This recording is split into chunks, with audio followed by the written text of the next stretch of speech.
Hay dos partes fundamentales en el funcionamiento correcto de cualquier motor que funciona con hidrocarburos. La mezcla estequiométrica de aire-combustible, el engrase y la refrigeración del motor. En la primera media vuelta de rotación, la entrada de aire tiene que tener la mezcla perfecta de combustible. De faltar aire, el combustible no quemará por completo y saldrá por el escape en forma de humo blanquecino o turbio. De haber un exceso de aire, el motor no dará su potencia e incluso no arrancará. De fallar la hermeticidad de la cámara de combustión,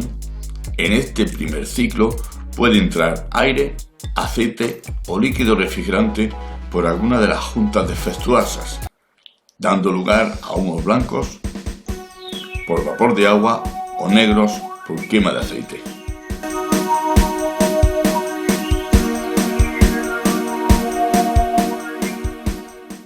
Si todo va bien,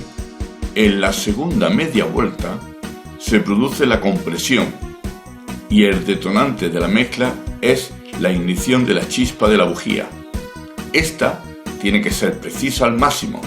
ya que si no lo es, no dará tiempo suficiente para que se produzca la total deflagración de la masa de combustible aire. De fallar la potencia de la chispa o el tiempo del encendido, perderá potencia y saldrá humo por el escape de la gasolina sin quemar.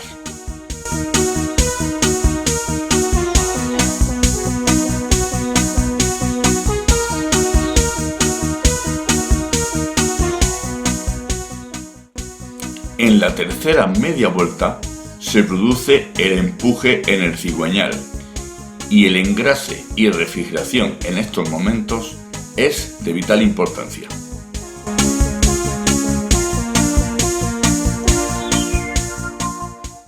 En esta parte del ciclo, toda la estructura del motor tiene que soportar las elevadas presiones de propulsión.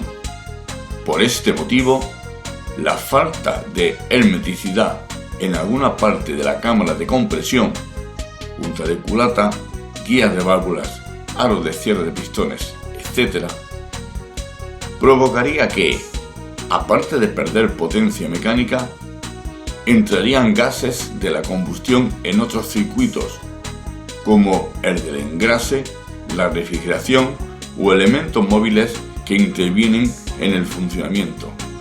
dando lugar a una mala combustión que provoca residuos tipo cenizas, alojándose en huecos no deseados o mezclándose con el refrigerante o el aceite.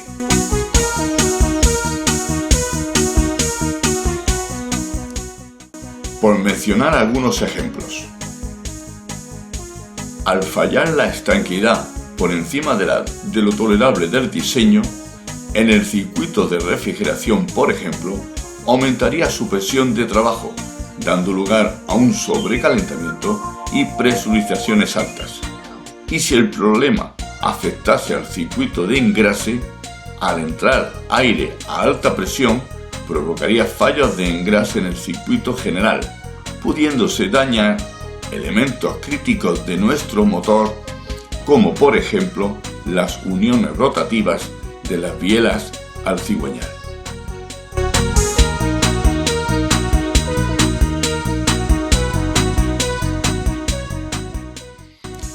Muchos sabéis que el sistema de engrase está provisto de un filtro, un intercambiador para enfriar el aceite y todo esto impulsado por una bomba a través de un circuito.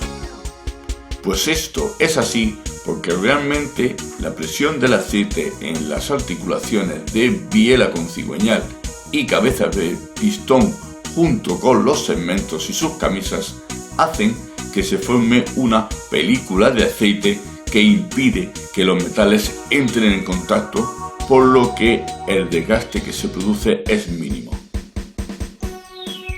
Puesto que la viscosidad del aceite es proporcional a las temperaturas variables del sistema, si ésta no se mantiene dentro de unos márgenes según sus características químicas, en baja temperatura no fluirá adecuadamente y en altas temperaturas se licuará en exceso. De ahí que los aceites utilizados en estos motores endotérmicos sean multigrado, ya que tienen que poder trabajar en condiciones de bajas y altas temperaturas, manteniendo la viscosidad necesaria para hacer esta película de aceite. De no poder enfriar el motor internamente, al aumentar la temperatura en exceso, la bomba perderá presión, puesto que funciona por viscosidad, y la película de aceite que absorbe temperaturas y presiones en la etapa de propulsión desaparecerá, dando lugar a daños irreversibles en nuestro motor.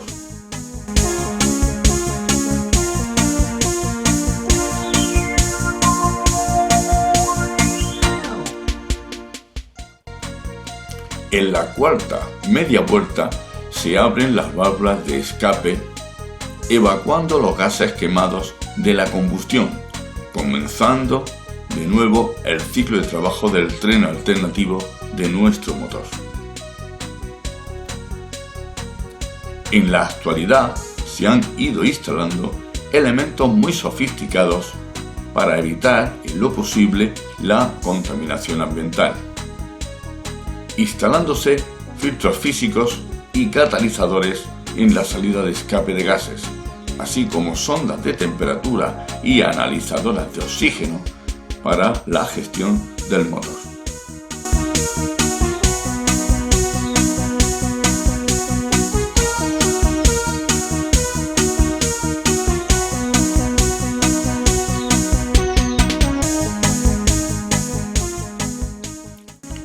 Hay muchos más detalles técnicos que podemos estudiar, pero esto es solo una idea general del ciclo básico de funcionamiento. Hay que puntualizar que hablamos de un motor Honda CBR de altas prestaciones, en concreto de 1100 centímetros cúbicos, y la motorización para motos de estas características trabajan algo diferente de los motores de coche, puesto que están muy aligerados de masa todos sus componentes con la finalidad de poder revolucionarlos mucho en un breve intervalo de tiempo. Es habitual el corte de 10.000 y 11.000 revoluciones por minuto. Los motores convencionales de los coches oscilan entre 4.000 y 6.000 revoluciones de forma general. Los vehículos de alta gama como Porsche, Ferrari o similares, tienen modelos de 9.000 y 10.500 revoluciones por minuto. Para hacernos una idea, en un motor que trabaja a 6.000 revoluciones por minuto, con 4 cilindros, dará 100 vueltas por segundo, es decir, 100 detonaciones que repartidas por los 4 cilindros serán 25 detonaciones por cada cilindro. Teniendo en cuenta que la inyección y el encendido se produce cada 2 rotaciones por cada cilindro, y dado que se tiene que producir unos pocos grados antes del final de la primera vuelta y el comienzo de la segunda, nos encontramos que la centralita del motor tiene que dar órdenes en una fracción de 1/100ª de segundo, midiendo caudal, presión, temperatura y otros valores para realizar el avance o retroceso de las señales, teniendo en cuenta la posición de donde se encuentra el motor mediante sensores para poder enviar la orden adecuada al cilindro correspondiente.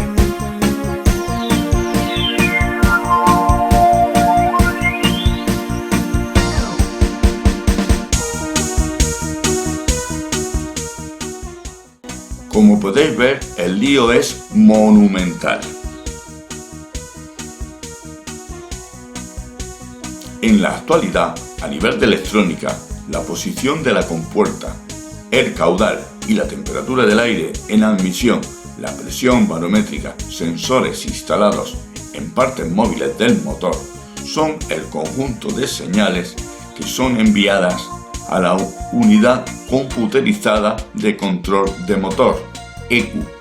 para que ésta envíe las órdenes de inyección y encendido al motor.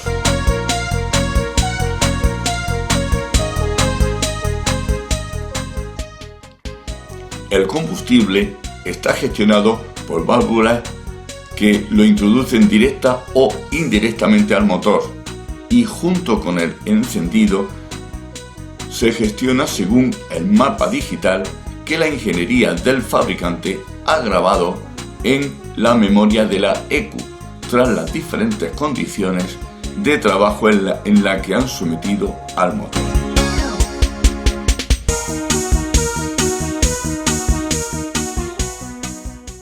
De aquí que al introducir en la automoción la electrónica moderna se hayan podido lograr el aumento de rendimiento y bajos consumos en los motores actuales.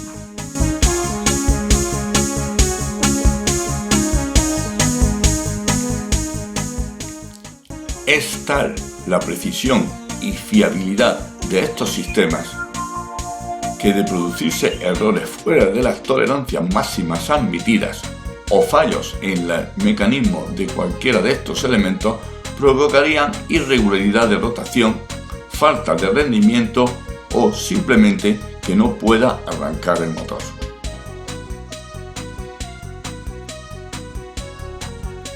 A nivel mecánico, el perfecto sincronizado de las válvulas de admisión y escape de gases es de vital importancia y en la actualidad muchas ingenierías proporcionan gestión variable de ángulo de apertura y cierre de estas,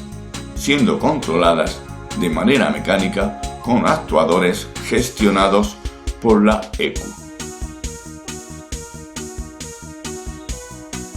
Nos dejamos en el tintero muchísimos detalles